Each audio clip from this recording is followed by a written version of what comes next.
Fala pessoal, fala turma, é um prazer receber vocês aqui no Café com Divan e hoje nós vamos falar sobre um tema relevante. Hoje nós vamos falar sobre, entre outras coisas, o movimento que acontece nas redes sociais. Nos últimos anos, um fenômeno alcançou todas as redes sociais, que é a polarização. A polarização, debates que envolvem conteúdos como meme, conteúdos viralizantes, conteúdos que invadem os seus celulares. Agora, de um certo tempo para cá, observamos que a política ganhou os seios lares, os debates familiares todos os dias. Pessoas deixam de se falar, famílias rompem eh, a sua afetividade por conta disso, e nada melhor do que no divã hoje receber um cientista político, alguém preparado para falar com a gente. Vou receber hoje a Mauri Cardoso. Ele foi presidente da Fundação Ulisses Guimarães entre 2011 e 2019, produziu um debate democrático no estado do Rio de Janeiro, para poder falar sobre política e falar sobre massas digitais. É um prazer receber você aqui hoje, Mauri. O prazer é meu, Luiz Eduardo. Estou contente de estar com você e, em especial, abordar um tema tão atual, né, tão importante, que se refere às questões das redes sociais, né. Eu quero cumprimentar a sua audiência e desejar a todos a bênção de Deus. Que bom. É um prazer receber você aqui, Mauri, e gostaria muito de que a gente pudesse iniciar esse bate-papo falando um pouco sobre você, sobre sua trajetória. Você que tem um largo conhecimento acadêmico, político também, como gestor público. Só para a nossa audiência se conectar com você, fala um pouquinho sobre você aqui no nosso podcast. É um prazer, prazer. O Mauri Cardoso nasceu de uma família de pai e mãe militantes políticos, né? Eu hoje tenho 68 anos, sou de 57, e nasci num período que a política era outra, né?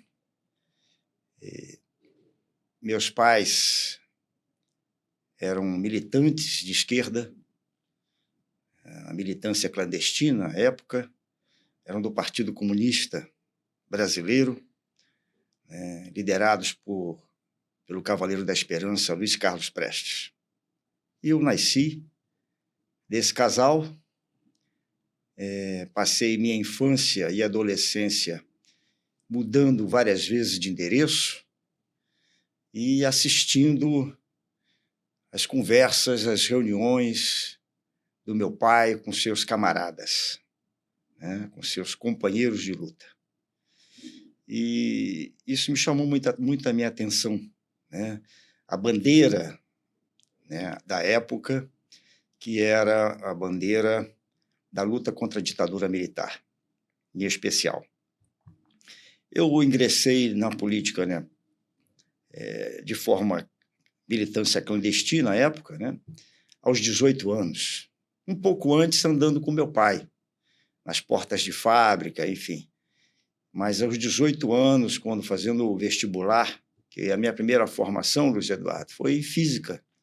Eu sou bacharel e licenciatura plena em física pela Universidade Federal Fluminense. E já nessa época universitária, militando, é óbvio, dentro do DCE, muitos embates, enfim. Teve um período importante da minha trajetória, que foi a decisão do Luiz Carlos Prestes, quando o Leonel Brizola, que houve anistia em 79, e muitos voltaram que estavam exilados, e Leonel Brizola tenta comandar a sigla do Partido Trabalhista Brasileiro, um partido de uma trajetória forte no trabalhismo, e que foi o principal pivô da luta da ditadura, né, em razão das bandeiras, né, para a reforma agrária, as reformas de base, enfim. E o Brizola perde a liderança dessa sigla numa manobra do general Golbery Couto Silva, que passou o PTB para Ivete Vargas. O Brizola sofre aquele baque e funda o PDT. em 79 para 80, funda o PDT, e Prestes tinha brigado com as decisões do Politburo lá de Moscou e é convidado por Brizola para ser presidente de honra do partido. Então, eu aprendi com essas duas lideranças o meu alicerce político. Tempos eram outros, né? E eu militei ao lado de Brizola, Darcy e tantos outros políticos de grande trajetória durante 20 anos.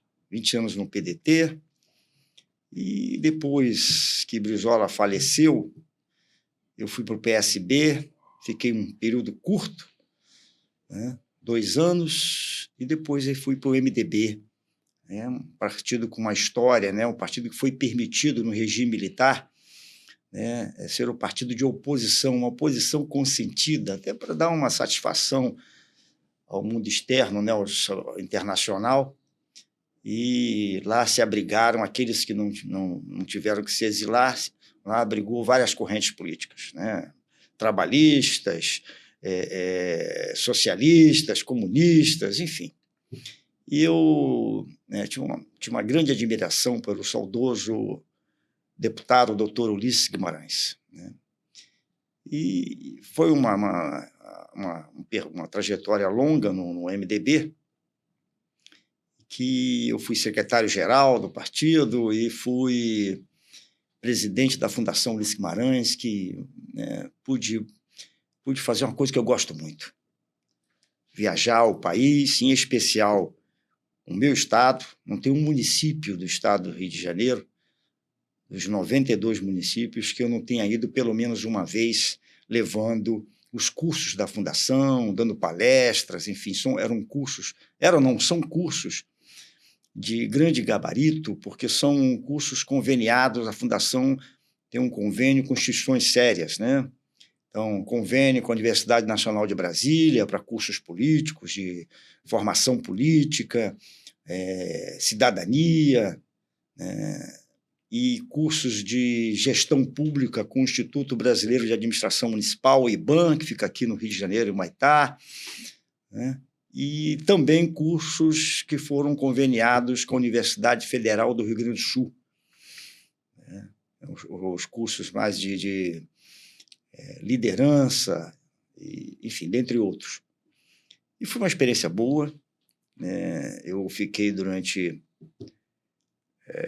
8 anos consecutivos, e eram cursos levados gratuitamente, certificados reconhecidos pelo MEC, e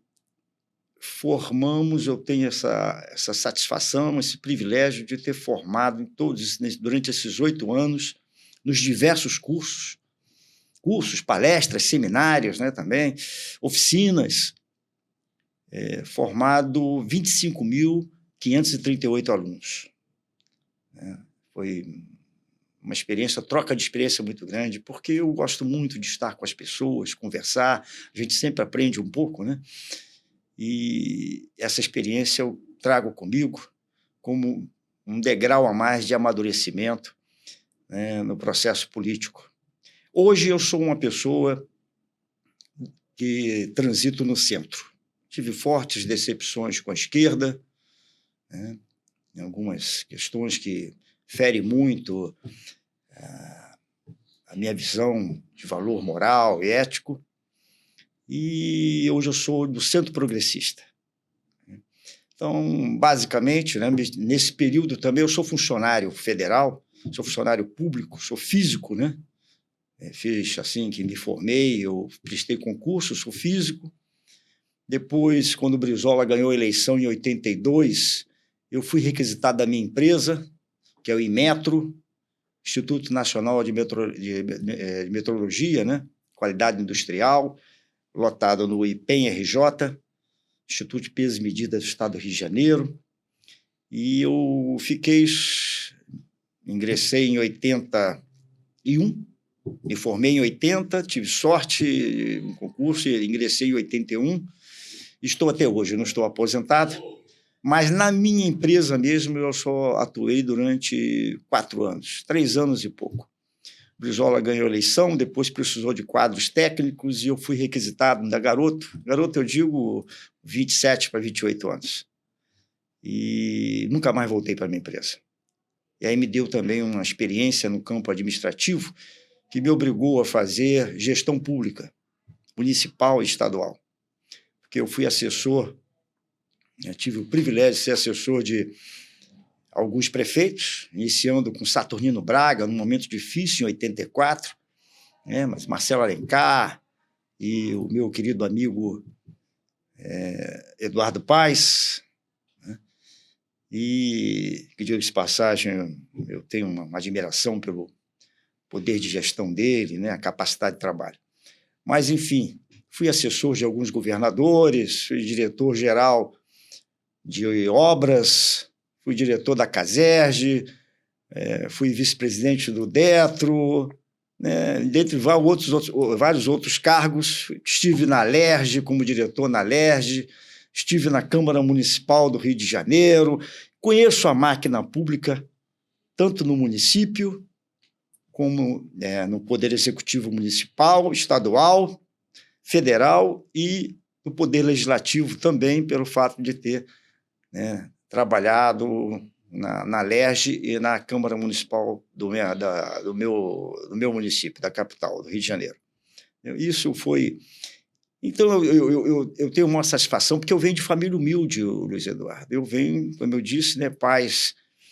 meu pai era operário, mal tinha o ginásio, minha mãe também é uma pessoa de pouca instrução, mas os dois autodidatas, enfim, idealistas, e foi o meu alicerce. Hoje eu vejo a política, para encerrar, e atuo na política, mas eu vejo a política hoje com uma certa frustração. Eu convivi com políticos de renome, políticos com histórico, com essência. Citei dois não, três, que ainda peguei vivo o doutor Ulisses, mas Prestes na minha adolescência, Brizola na minha fase adulta, Prestes um pedacinho ainda, Darcy Ribeiro, aquele homem encantador de conhecimento vasto, de uma... vibrava de uma luta muito grande, dentre tantas, mas em especial na educação, um antropólogo, E a educação é a base de tudo, É a base de tudo. Um país não se desenvolve, não se torna uma nação desenvolvida sem um povo educado. Isso está sendo negado à população brasileira há muitas décadas. Nós já tivemos um ensino público de boa qualidade. Eu só estudei em colégios públicos, enfim, e para se manter no colégio público não era mole. Quem não conseguia ficar no colégio público ia para o colégio particular. Hoje é o inverso. Com raríssima exceção, houve uma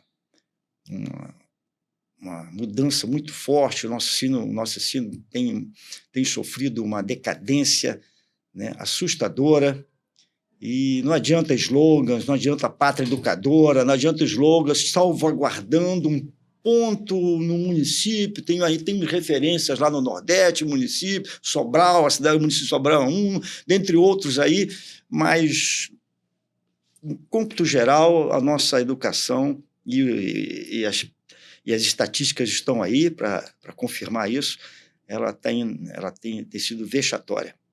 E, olha, eu atribuo isso a a questão do desenvolvimento humano e a situação que a política se encontra agora. Ulisses Guimarães tinha uma frase, eu quero olhar aqui para quem está nos vendo.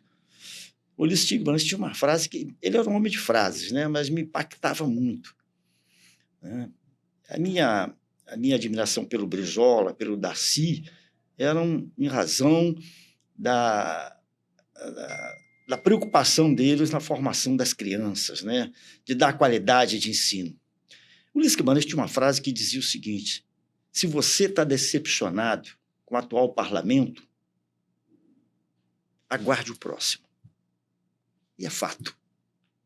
A cada eleição, e agora principalmente nas últimas 2 décadas para cá, se não 2 décadas e meia, a cada eleição a gente percebe um parlamento, um poder legislativo, isso nas 3 instâncias, municipal, estadual e federal.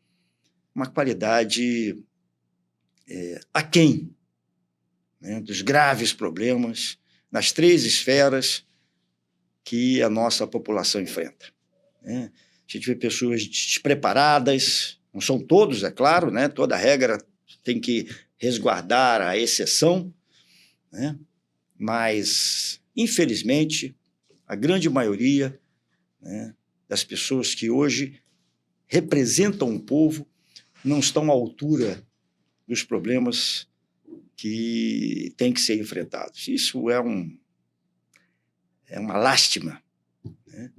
Hoje, eu que venho da luta da resistência democrática, tomei muita carreira, Luiz Eduardo. Sim, imagino. Né? Muita carreira na minha época universitária, enfim, e vejo hoje, lutávamos por o ideal da liberdade, né? Hoje a gente percebe jovens, né? Está mudando, mas não na velocidade que se faz necessário, jovens que não se interessam pela política. Infelizmente. Jovens que estão alienados, acham, eles têm uma visão, herdaram isso, né? E, em certo ponto, eles estão cobertos de razão para ter essa decepção. Que política é toda a mesma coisa, política é corrupção, política não. A gente não vive sem a política. A política é a essência da vida. Você faz política a todo momento, né?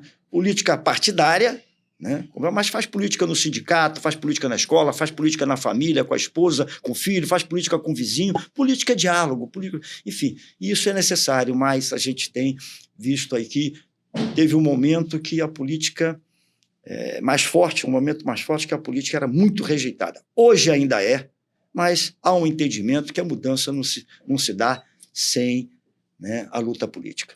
Perfeito. Amaury, como que você observa a questão da polarização política, principalmente nas redes sociais? Como é o seu olhar, uma vez que você vem e faz toda uma linha histórica até esse momento atual? Como que você vê a participação da população que hoje se dá ali nas redes sociais?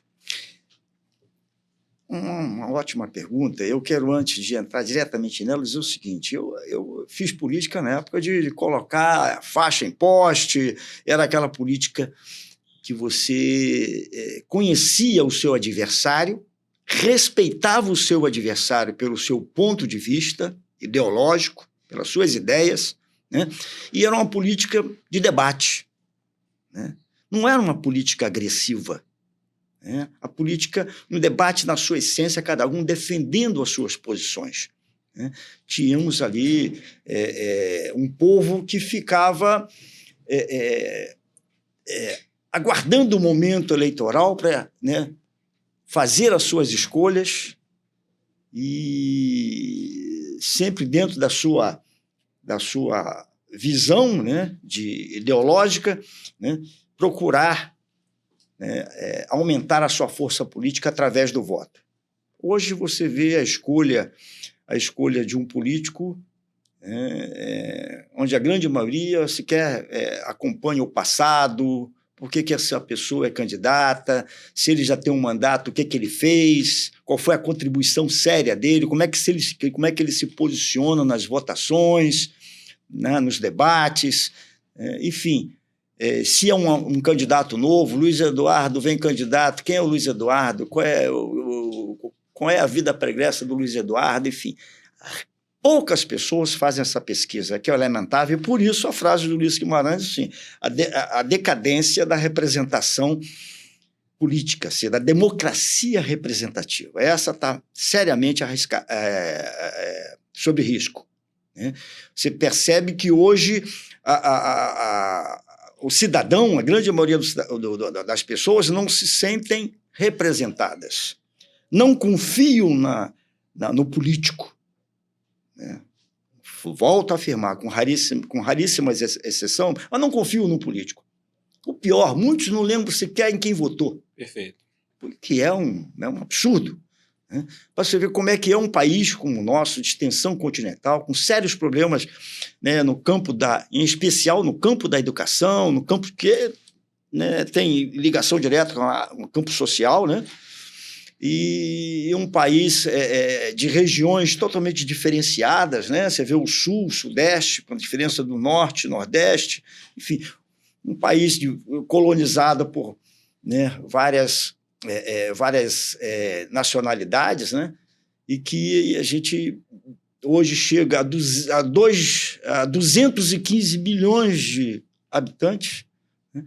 E um país pujante, rico, mas a nossa política, a nossa representação política está aquém dos desafios da população. Agora, voltando aqui diretamente à sua pergunta, essa polarização ela começa a acontecer, porque antes a polarização era uma polarização respeitosa. No debate, você não via raiva, né? Você não via agressividade. Mas hoje, você, infelizmente, a partir que teve início naquele movimento de jovens em 2013, né? Com aquela manifestação em 2013 que abalou, né, a Dilma, que era a presidente à época, né, por conta de 20 centavos no momento de uma passagem. Exatamente. Mas ali não representava só 20 centavos, ali representava uma série de insatisfações. Né? E começou a culminar de 2016, 15 e 16, e ver essa polarização. Né? Nós tivemos na esquerda, né, depois que o presidente Lula, na quarta tentativa, consegue se comunicar com o poder econômico no país, aquela carta aos brasileiros, né, feita a quatro mãos, e o Palocci teve uma importância naquela aproximação com o poder econômico do nosso país. O Lula consegue, na sua quarta tentativa, se eleger presidente. A expectativa, a esperança do povo, né, de um metalúrgico, de um retirante, de um homem com pouca cultura acadêmica, né, alça o poder. Aquilo foi o mundo, né? O Lula chegou a ser chamado o cara pelo Barack Obama, né? E aquilo foi... Mas aí vieram escândalos, né, que causaram um baque na população. A própria esquerda, muitas pessoas se afastaram do PT. Pessoas que não admitiam aquilo, tem muitos, né? Se afastaram do PT. Veio o Mensalão, depois do Mensalão veio a Lava Jato, no chamado Petrolão, que, por fim, escândalos absurdos. Isso aí, inegavelmente, depois contra a imagem da esquerda. Depois contra as imagens da esquerda. E veio, veio, por que eu puxei essa linha de tempo?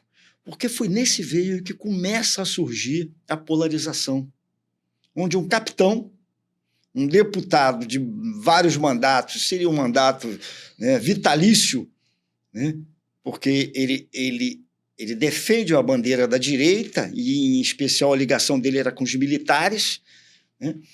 Jair Messias Bolsonaro levanta essa bandeira, vem por um partido pequeno, pouco espaço na mídia, que tem importância no processo eleitoral, eu vou falar sobre isso. Ele vem com essa bandeira, levanta essa bandeira em 2018 e surge aí com um antagonismo à grande liderança da direita. E aí começa, né, nessa questão direita e esquerda que sempre houve, eu falei no passado com respeito, aí começa o extremismo. Né? E onde há extremismo, a possibilidade de confronto é muito forte. Então, eu repudio o extremismo, eu repudio a extrema-direita, né, seus métodos, como também a extrema-esquerda. Daí hoje me posicionar, hoje não, de muitos anos, né, logo depois que Brizola faleceu, eu, enfim, comecei a reconfigurar minhas posições e, em razão do que eu estava assistindo, caminho pelo centro, equilibrado, né?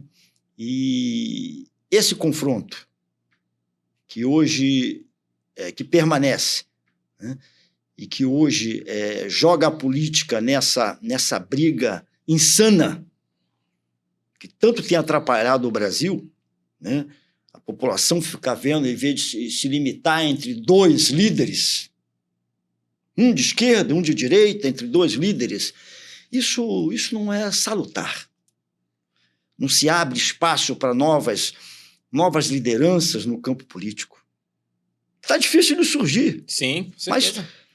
Mas tem surgido lá, tem surgido, enfim, mas essa polarização, ela sufoca um pouco. Por quê? Aí entra as redes sociais. Havia, recentemente, essa questão da globalização, o avanço da tecnologia, da informática, né? Aí tem que puxar, né, todas as transformações que tivemos na primeira revolução, segunda revolução, estou falando revolução industrial, primeira, segunda, e tudo que transcorreu com essas mudanças, né? Nós terminamos a segunda metade do século XX com a quarta revolução, a revolução tecnológica. Né? E a minha geração pegou isso. Eu fui ver televisão com 14 anos, preto e branco. Né?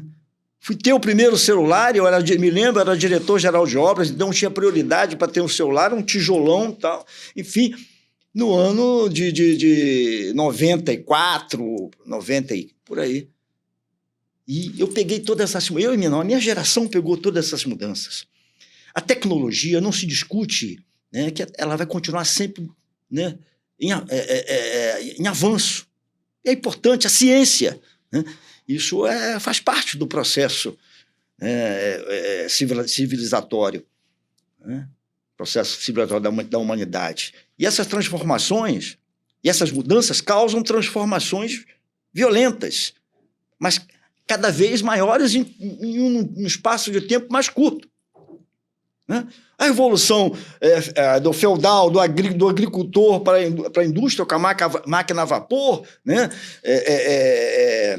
Fortalecido no eixo ali na Inglaterra, para a Europa, enfim, foi um impacto. Depois veio o processo de rádio, televisão, as descobertas, enfim, e veio os grandes computadores, e aí pronto. Agora nós estamos na questão, já estamos entrando na 5.0, inteligência artificial.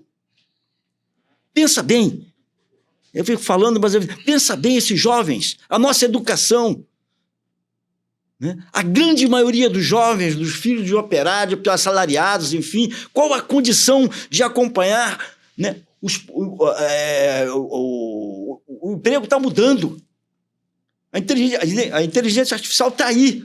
E onde que as nossas instituições de ensino de base já preparam isso? Não, muito en passant, né? Choquem estudo em grandes colégios, enfim, então continua o mesmo domínio. Né?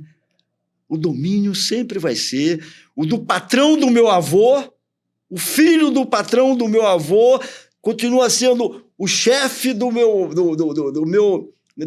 filho dele, por aí vai, do meu pai, enfim, um ou outro fura essa barreira. Né? Então, esse choque de desigualdade, né, que eu entendo ser, não ser só econômico e social, é um choque ético. Isso aí, isso tem que se ver, tem que ser revisto. Com certeza. Tem que ser revisto. Aí você tinha um domínio, de onde é que está o domínio?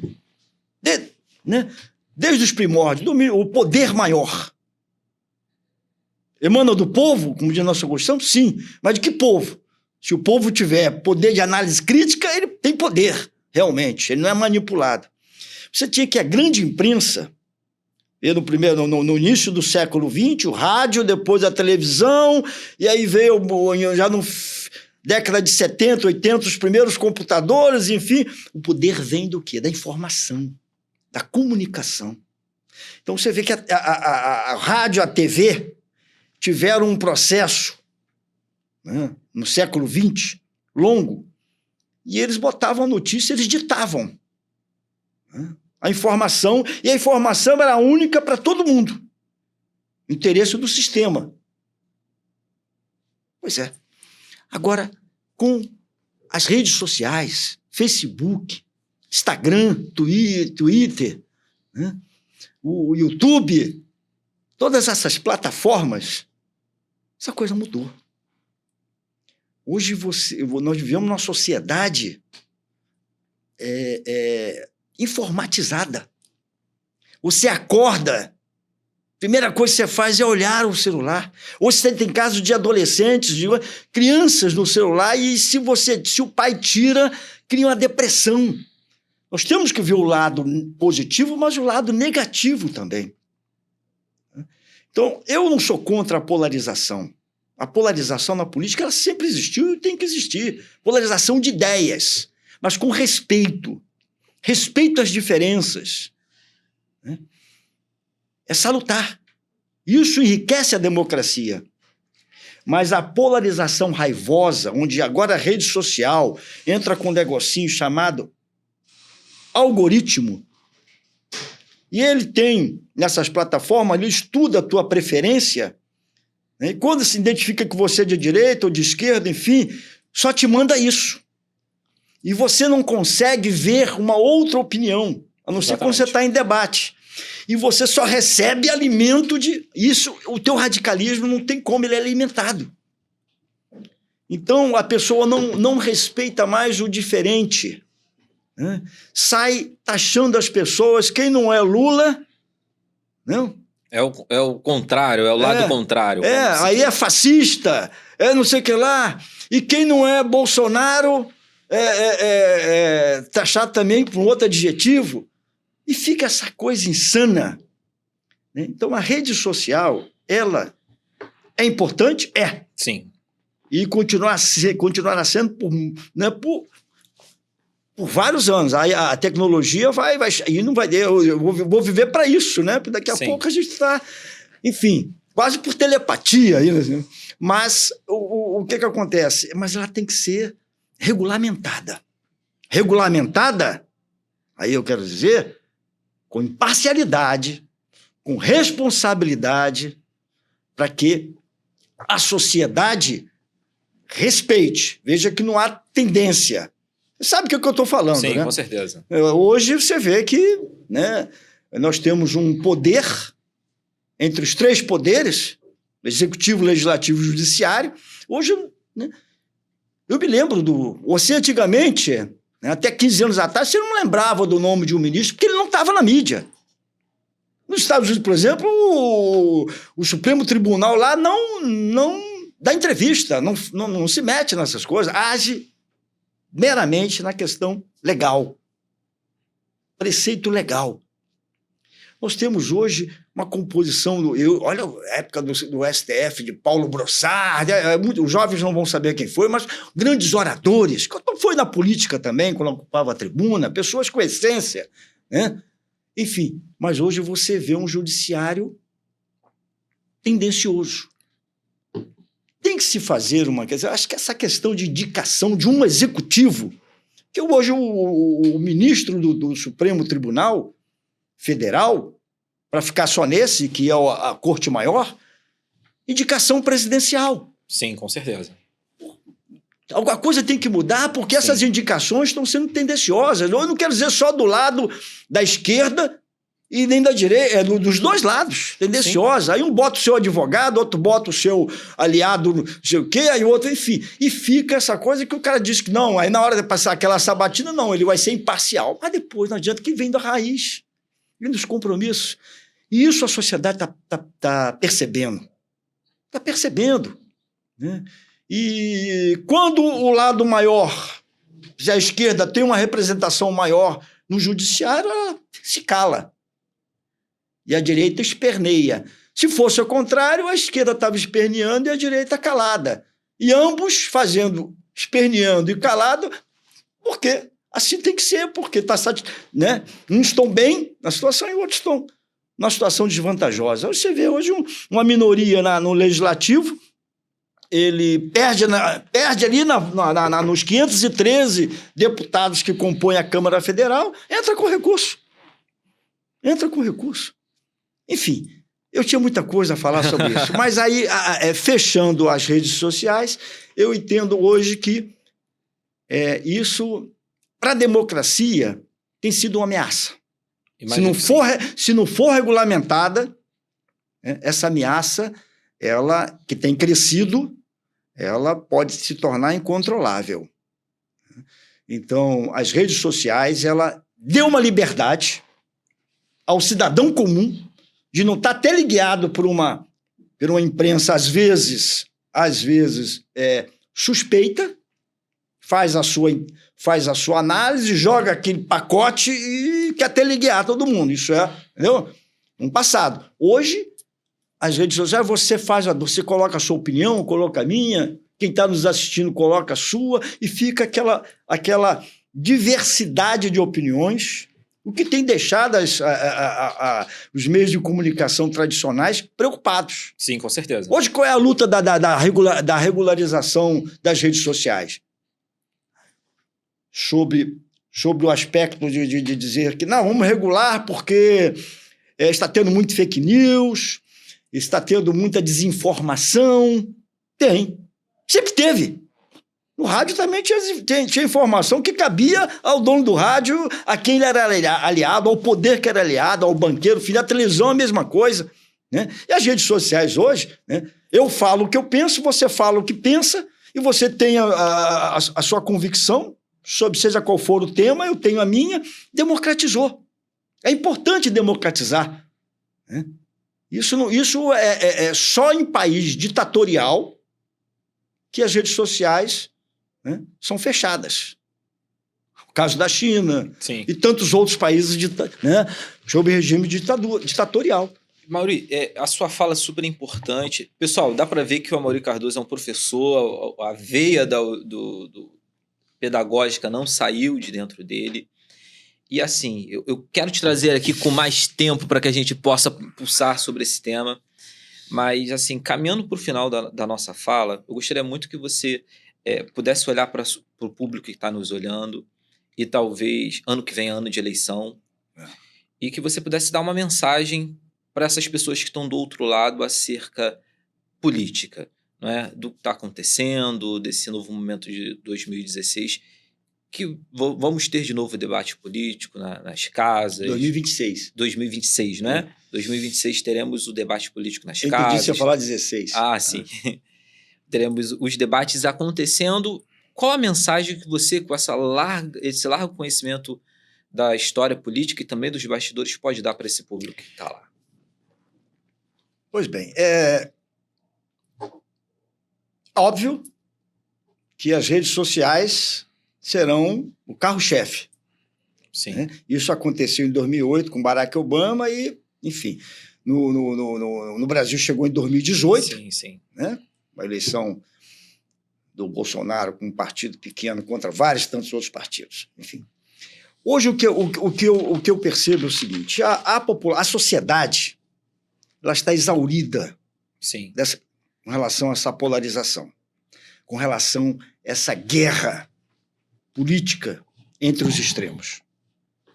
Isso tem que ser contido. Perfeito. E há já providências nesse campo.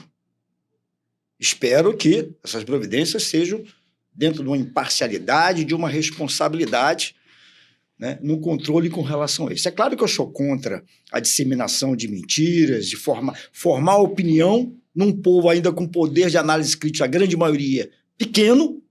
Então, as redes sociais é um risco, como a televisão, o rádio era. Né? Os meios de comunicação é um risco para qualquer pessoa que não tenha condição de análise, de analisar se aquela informação, né, ela contribui ou não para a decisão que ela vai tomar. Então, mas eu percebo que o candidato que enveredar num caminho raivoso, como foi a eleição passada, como foi a de 2018 a 2022, né? E agora nessa também, de 26, 4 em 4 anos, nós estamos na terceira eleição depois de 2018, 22, 26. Tá? Que a polarização em eleição nacional, mas isso dá em todo momento, qualquer eleição. Sim, com certeza. Ela vem num processo de conflito muito forte. Eu já acho que este ano de 26, quem enveredar nisso, não vier com propostas factíveis, sim, entendeu? Não passaram uma imagem de equilíbrio, de modernidade, de tocar realmente nos interesses da população, porque a população está cansada de ouvir as mesmas frases de efeito. A crítica à educação que eu vou resolver e não resolve. Tem gente que teve 14 anos no poder, ininterrupto, eu me refiro ao PT, e as transformações estruturais não foram feitas. Teve tempo. Não pode ter... Não, eu fiquei só 4 anos, não dá. Teve tempo. Sim. Perfeito? 14 anos ininterrupto, fora os outros anos agora, que mais 20 anos no poder. Eu não vejo melhora na educação, não vejo melhora na saúde, não vejo melhora, muito pelo contrário, na segurança pública, que continuam sendo temas imprescindíveis para o cidadão. Então, quem não trouxer propostas factíveis nesse sentido, passando equilíbrio, se vir com propostas vazias e raivosas, eu acho que a população vai rejeitar. Concordo com você.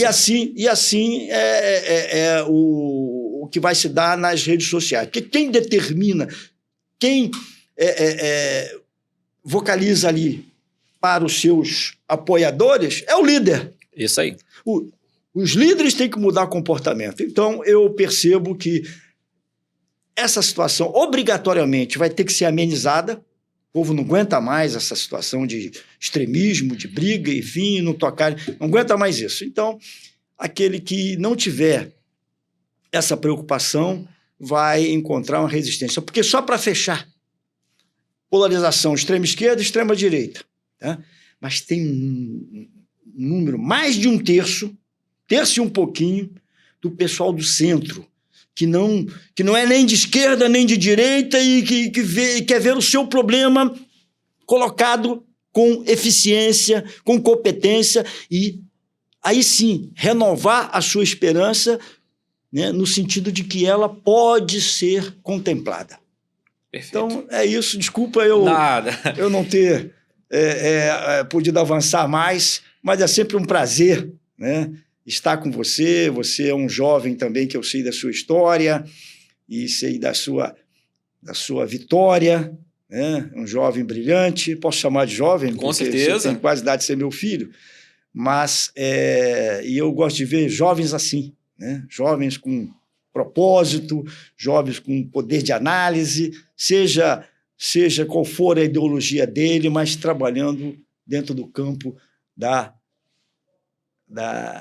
paz. É isso. Entendeu? Pessoal, mais um episódio do Café Divã. Tive o prazer de receber a Amaury Cardoso. As redes sociais dele vai estar aqui no nosso canal do YouTube, então não perca, tá bom? De ir lá nas redes sociais, ver o blog do Amaury Cardoso, onde ele faz diversos comentários sobre a política nacional. Amaury, mais uma vez... Eu posso até falar, só antes de dar o meu blog, até bom você pode, fica à vontade. Eu escrevo, meu blog é só de artigos. Sim. Tá? Não comento o dia a dia, não, é só artigos. Eu escrevo um artigo todo mês, desde 2005. Então, são vários temas, como você disse, meio ambiente, saúde, educação, política tem mais, né? Questão do urbanismo, enfim. E esse blog está lá, é www.amaurycardoso, Amaury com Y, Cardoso com S.blogspot.com.br. Muito obrigado. Pessoal, mais um podcast Café com Divã. Muito obrigado, Amaury. Até o nosso próximo episódio.